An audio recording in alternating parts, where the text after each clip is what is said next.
So new infra projects in Karnataka are crumbling after a spell of rains. Due to heavy rains last night, the newly constructed Atal Bihari Vajpayee Stadium wall and gallery completely collapsed. The stadium was inaugurated by the Karnataka Chief Minister just recently on the 1st of March, and it's constructed at 50 crore rupees, and it collapsed just after a month. And it's not just this. Karnataka's very first floating bridge that was inaugurated only last Friday by the Udupi MLA Raghupati Bhatt has also collapsed. 80 lakh rupees spent on this floating bridge with a lot of faith around it, as well as the MLA said that this will increase tourism in the area. And it's not just the bridge. These visuals are a testimony of the corruption that's floating in Karnataka. First, let's take a look at the situation at the Atal Stadium. Deepak Bopan reports from the spot.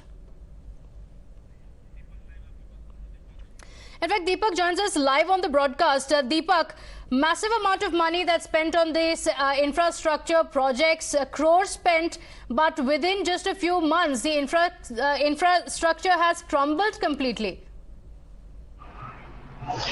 Well, it's an example of how the taxpayers' money is going to waste, Pratibha. Time and again, we talk about the importance of ensuring that the quality of material used in any sort of construction is important. If you take a look at what's happened at the Atal Bihari Vajpayee Stadium, it's a sheer embarrassment, because it was just on the first week of March that the Chief Minister inaugurated it. There was a lot spoken about how it will help, budding athletes. Now, if you take a look at what has happened, now this is a new construction, and it should sustain any sort of little bit of winds that come in the city of Bengaluru. The rains that lashed Bengaluru yesterday wasn't probably the heaviest that the city has seen, and with less than 2 months, you've seen the entire gallery area, the roofing, and the entire metal structure itself that has collapsed. And crores have already been spent on this particular setup. Apart from that, the Udupi incident as well that you're talking about, the district administration is saying that a few links of this pier or the bridge were removed because there was high tide, and there was there was an anticipation that there would be heavy rainfall and wind, and they're saying that's the reason this morning we had seen a few links of this particular bridge that was floating around. But both these incidents are an example of how there is not a lot of planning that goes in, and also the taxpayers' money is used as per the whims and fancies of the politicians, not concerned about the quality of material used, and the overall the planning that goes into the construction of these infrastructural projects.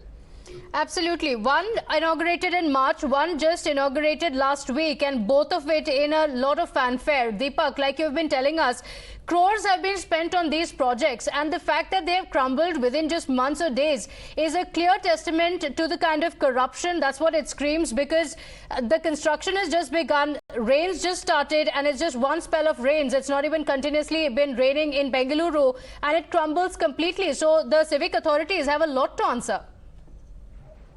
Well, Pratibha, the gallery will protect the people seated from the rain, and if you have the gallery and the entire crumble because of a rain, a small rain, but Bengaluru witnessed yesterday. You just imagine the quality that has been used, of the material that has been used, and more importantly, just less than 2 months that this was built. And there has, of course, been a lot of allegations that every time a contract is given, there is commission that's asked. Now, the question that really comes up now is, did more